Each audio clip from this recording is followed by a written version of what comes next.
Hello everybody and welcome to Sim.bc, where right now is 21:11. It's so late again. I can't really realize, well, I do actually exactly realize why it's so bloody late, because, well, the common theme of this week has been stress and tiredness. Woohoo! Why? Well, because we're finalizing the thesis. Yes, we're in that final stretch. We're in that final mark. I can see the light at the end of the tunnel. I can see the goal. The goal is probably going to be something along the lines of August, not Monday, unfortunately, because it's the revised time. Anyway, I totally believe in the thesis that we're handing in, but it also probably means that I will be back on track and actually record at the time that I myself is a bit more comfortable with.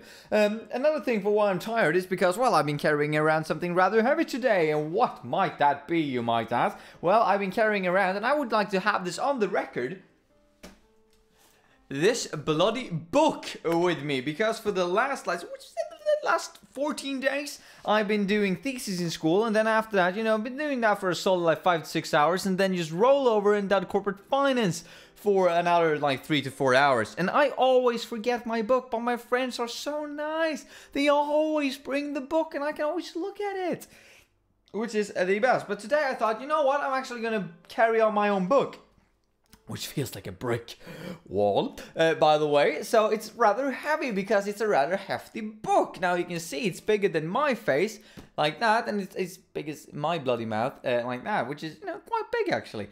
And, well, just to give you some form of perspective of how thick this bloody book actually is, I mean, just listen to this. I'm not going to drop it from that much of a distance, but just listen to this.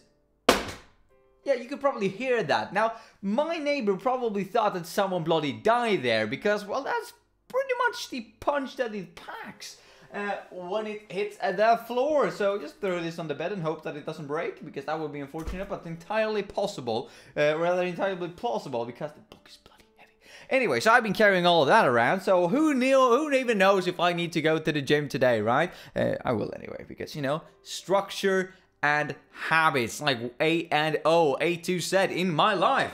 But enough talking about that. I would like to talk about something else today. And before we're saying that, I'm just gonna point out an observation that, well, these videos tend to be a lot more easier to do if I have been talking a lot of English during the day. And that was something that I originally thought wasn't gonna be the case, because generally, right, I thought, you know, formulating my own hypotheses from the context, I thought, you know, if I've been sitting the entire day just silent, I would probably have an easier time just, you know, being opening up the camera, just kick off a recording, you know, just talking about things that I've been thinking about, and that would be all fine, would be all good, would be all dandy, right?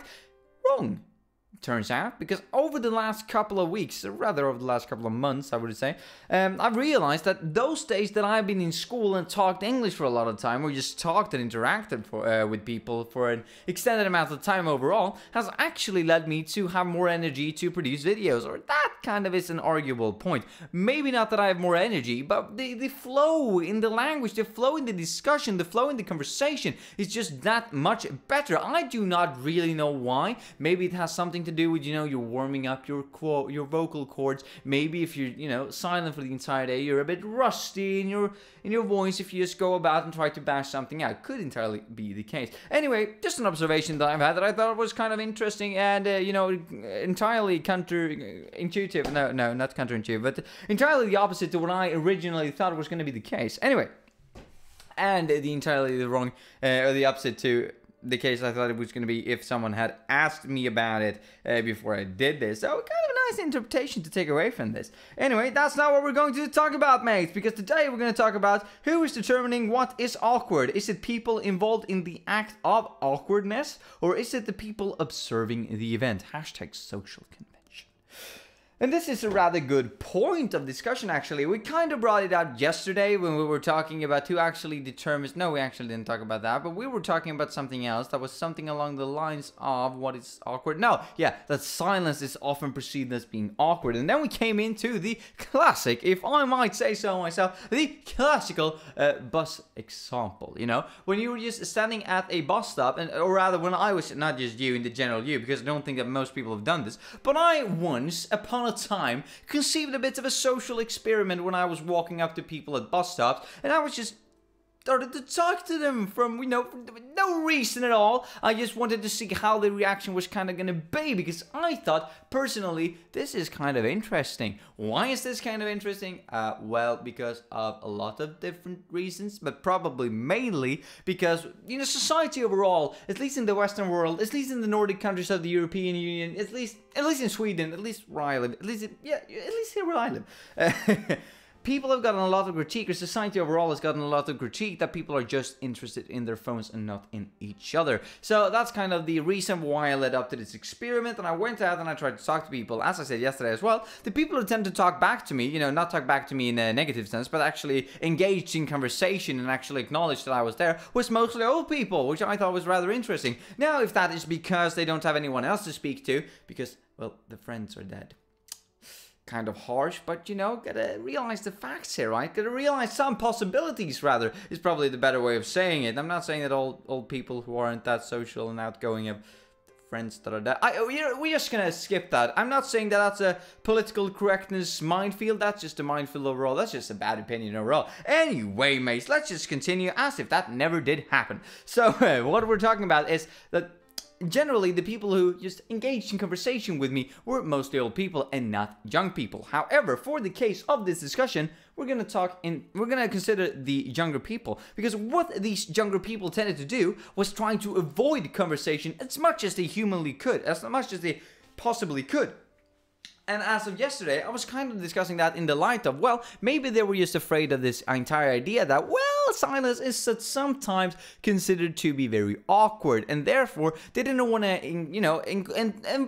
indulge in a conversation, because that could lead to the possibility that there would be an awkward silence. However, what they probably didn't take into consideration was that what I rather didn't take into consideration in yesterday's video, is that I'm coming here and I'm talking to you. I'm trying to spark up conversation here, right? I'm really trying my best. I'm shooting off all my conversation lists, right? Just shooting the breeze with this person. Or at least I'm trying my best. And that person, you're standing there being like, the madman next to me doesn't exist. If I don't look at him, he probably would go away. But no, not me. I was just standing there being frantically like, talk to me, you over there. Talk to me, yeah? Which didn't quite turn out to work. If you're out in the business of having friends, I wouldn't recommend doing that. At least not trying to push them, because people just tend to get mad for some unknown reason, right? I mean, it's not like there was anything there that could irritate them. At least not as I observed. And if you can't observe the things that irritate them, then you should probably open up the possibility that you are the thing irritating them, which in retrospect it probably was. Anyway.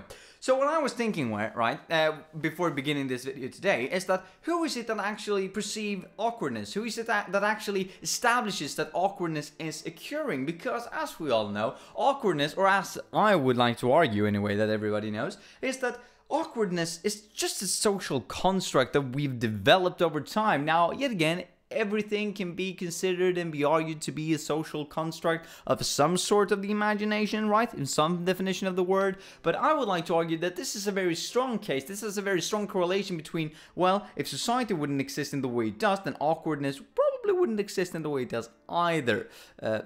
That's just my opinion. Now, maybe there is a lot of animals out there in the animal kingdom who do perceive awkwardness, but it's not something that I've looked into. So I'm just going to assume, right, that it's kind of a social construct that we've created ourselves. And if we continue to go off of what I previously mentioned, that everybody's opinion should be equally weighted, right? It should be equally valid. Because if I have an opinion that isn't based on facts, and it's just my opinion about the situation, about an observation perhaps, that should be equally as valid as someone else's point of view. Their opinion should be equally as valid as mine. Obviously, it's in context depending on what we're talking about, because some people are obviously more, certified to have an educated opinion or a professional opinion about some things in comparison to others. I totally understand that, but when it comes to such a thing as awkwardness, unless you're a social psychologist, I would argue that you are probably as good at this as I am, and I'm not an expert in any stretch of the imagination.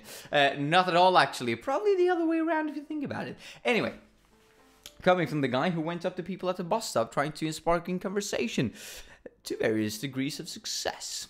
even negative at times. Anyway, as I said, we're not talking about that right now. But what I thought was kind of interesting is that who is actually determining in that situation, if everybody's opinion is equally valid, who is determining what is awkward in that specific situation? Is it you who are getting talked to? Wow, sounds like you're getting attacked. But is it you who is the victim of the conversation in this context? Or is it the person who is trying to engage in conversation who determines, wow, I got shut down, this is awkward? Is it the person who say, oh, this person is trying to talk to me, but I don't want to talk to them, this is awkward? Or is it the people around them who say that, wow, here is an awkward situation next to me, just based on that they think that this interaction is awkward to begin with? Now, that also brings up a discussion, right? Is it awkward because, well, what I perceive to be happening here is that I perceive them to be in an awkward position, therefore I think it's awkward? Or is it that there is a conversation that is, just happening around me, and I think that's awkward within itself? There's many different views of looking at this from, but it's still kind of interesting. Who is really determining what is awkward? Because awkwardness, as I said, can actually happen no matter if there's people perceiving you or not. Because you can be awkward all by your bloody self as well. And you all might be like, no, that can't be true. I mean, if I do something awkward and nobody knows about it, then how can it be awkward if it's a social construct? Ha! You idiot! You're clearly off mark here. But what I would like to argue is that, have you ever, as a guy, I can only speak for a guy, I can really only speak for myself, but I would argue that most guys could have had this problem. Don't know for girls though, because, well, not a girl, don't have the check of that biological functions that much, right? Can be honest. Even though a lot of guys would argue that they do, they're like, well, the girls operate like this, they work like this, and you're just like, sure, based on what experience now? And they're like, well, I once knew a girl, and I kind of talked to her, so I kind of know exactly what it's like. And you're just like, yeah, sure. Your opinion is valid, sure. Anyway, and it's this. But I've been at a multitude of occasions, right? Been at some nice little gent's home because, well, I went home with her, had a bit of a laugh, had a bit of a good night, one thing led to the other, a bit of kissing, a bit of hugging, all of that good stuff, right? And then you need to go to the bathroom. Now, this could, of course, be only me and I'm making a fool of myself on the internet. That could entirely be the case, and I should probably have double-checked this with someone before saying it to a camera, then I would later, using this feed to upload it to the internet. Anyway, what isn't comedy and observation if not honest, right? So I tried to go to the bathroom. Now, the problem is, right, that I found myself in something that I perceived to be kind of an awkward position. Even though I was all alone in the bathroom, and there were no way, any chance that the gent that I was at, I was at her place, there was not any way, not any chance in hell that she would hear me in any way, shape, or fashion. But still, I would like to maintain the ridiculous, the ridiculous facade that I put up over the evening, that I'm the perfect guy, that I'm like a unicorn. I don't have these normal bodily functions that other people do. No. I'm elevated, I'm at the top of the food chain. I'm an alpha. I don't go to the bathroom even though I want to. Kind of that mentality, which makes it really hard to go to the bathroom at times when you want to execute one or two commands. Pun intended. Anyway. That kind of creates a situation, doesn't it? Because there's nobody else around there to perceive you. There's only you. Because this other person, we've already established, and I know this by, fact of how far away I was in the house, had previously listening to other things in the house. That makes me sound like a creep, but, you just tend to observe your environment, is all I say. Anyway, I had already established that nobody could possibly hear me from my point where I was at. And still, I thought that it was very awkward just to relieve myself in any, in just a normal way when I wasn't at my own home. Because there was someone that I thought I could have a bit of a romantic encounter with, doesn't really matter, an encounter with overall that I didn't really know. Or, well, that still doesn't matter, someone I wanted to have an encounter with to begin with. And even if they were my friends, even if they would be, I was just standing there and being like, well, what do I do now? I can't go to the bathroom because that might make a sound. And then they will know that I actually entered said bathroom with the intention of going to the bathroom. And there's nothing else, nothing more bloody else important than making sure that nobody knows that you're going to the bathroom in order to go to the bathroom. Not that I'm making up stories for that matter. It's not like I'm like, well, you know, sounds like you have a bad sink. I'm just gonna go in and take a look at it, yeah? And some, you know, it's not to that extent. You still go to the bathroom because it's perceived to be okay, right? But it's still kind of an awkward position. It's still kind of an awkward situation when you walk in there and you just think that, well, people are going to listen to this. Why? Well, because they don't have anything else to listen to. What am I doing now? Some people go for the, well, obvious strategy, right, of putting on the tap and let the water flow. Because then the person who's outside is just thinking, oh, well, I understand. They just went in to listen to the, you know, just listen to the water to fall. That's completely natural. That's so much more natural than to go to the bathroom to begin with. Or at least that's what people who execute this strategy probably thinks. Because how ludicrous, isn't it, to go, you know, to watch someone going to the bathroom and you hear the tap goes on and then you hear someone just fiddling with the toilet itself and you're just like, did they just wash their hands before they went to the bathroom? I mean, that's hygienious, I think, but I don't do that, at least. Anyway, might just be me, right?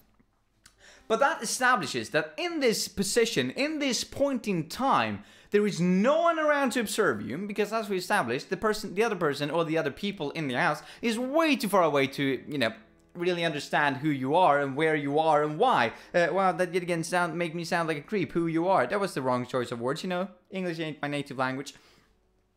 What I meant to say is that where you are, right? They can't really establish... that's not doing me any favors, right?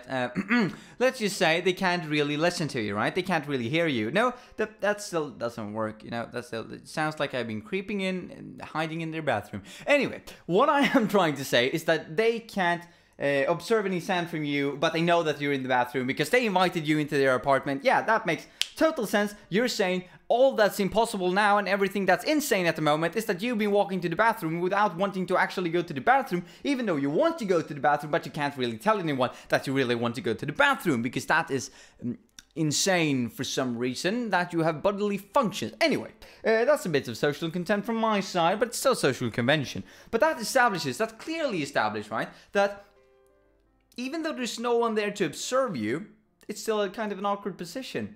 Because you think that someone is observing you. Even though your rational part of the brain realizes, and I don't know which side it is, but your rational part of the brain knows that no, nobody can hear you. But the other side, the emotional side, is like, but what if they can?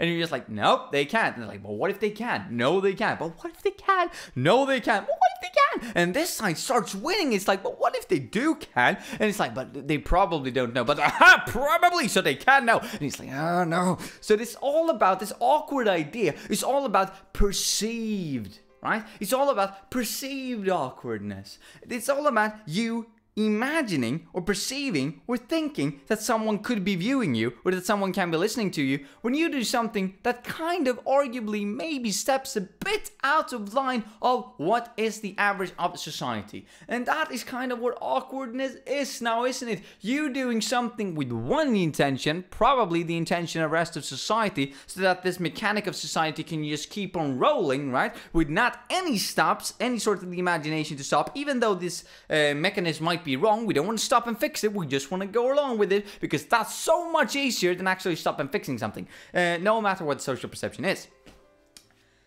So as long as you think, or as long as you perceive someone to be observing you doing something that makes you arguably maybe a tiny bit step out of line in society, that makes you feel like you're encountering an awkward situation and an awkward position. So that is probably what I'm going to say. The person who determines what awkwardness is you. But it is not based on you. It's based on that you think that other people are observing you. So, yet again, we're back to square one. Because if it's based on that you think that other people are observing you, then isn't it based on the perceived made-up people in your mind? Ooh, maybe. Yeah, so that's who we're gonna put the blame on. The ones who can't argue against us. So, the ones that we're gonna blame for social awkwardness is the made-up people in your mind. As if I wasn't sounding crazy enough to begin with. Now we're setting the final nail in the coffin. Anyway, mates, have a nice one. I'll see you tomorrow. Social convention. Critique. I don't know. Bye.